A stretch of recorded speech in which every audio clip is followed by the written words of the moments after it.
There he is. Hey, here we go. This is what I'm talking about. This is beautiful Lake Darbone. This is fishing at its best. It's kind of deep water fishing, but God, do I love it. Hey, and the fish. Oh, the fish are, hey, they're not bad. They're not bad. Craig and I are up here today, and I've been telling him all the time about this windy fishing. Windy fishing is, it's bad. Right now, if you look out across the lake, it's nice.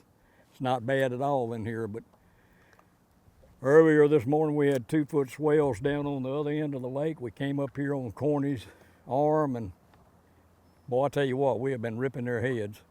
But there again, you always need to try to get into the wind. I know most people know this, but you try to fish into the wind, not with it, because you want your line to hang as straight down as possible, especially when the fish are kind of finicky. But it's just, I thought I had another bump there, and I probably did, but I need Craig up here. He needs to be doing this. He needs to be talking about this and telling all this, because I bring him up here thinking that I'm gonna show him how to catch some fish. Guess what he did? Showed me how to catch some fish. But hey, chip off the old block, I always say it. But always remember another thing too, when you're in this deep water situation, see that little weight right there above my jig? And that's about 18 inches, but usually I bury anywhere from 12 to 18 inches above my jig. I don't really think it means a lot, but one thing it does mean is you need to keep that jig down in the zone. Today we're fishing 20 feet deep. Today it has to be in the zone. The way to keep it in the zone is to be able to have a weight on it. That wind will blow you around a lot. But let's get down there and try to catch another. Oh, wait. One other thing I wanted to show you too. It's very important. I don't know if you can see that loop knot on there, but it's in a loop. See how that jig's hanging?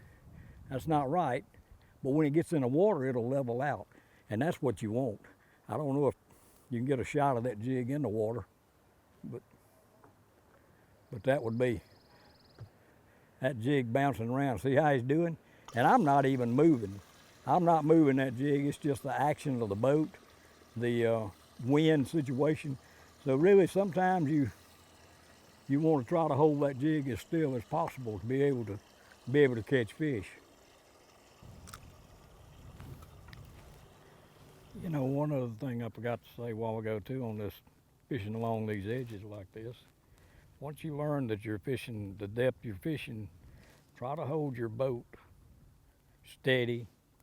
You can always do that by watching your depth finder. You got to watch it closely. But watch your depth finder and keep yourself in the zone as to where you're catching fish. And you can move out plus or minus 1 or 2 feet.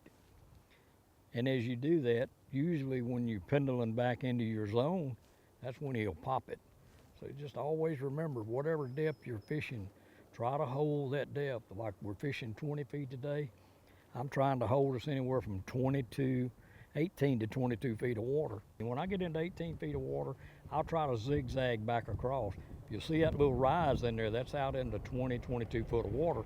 And you'll see that's a little group of fish right there holding off right on that edge.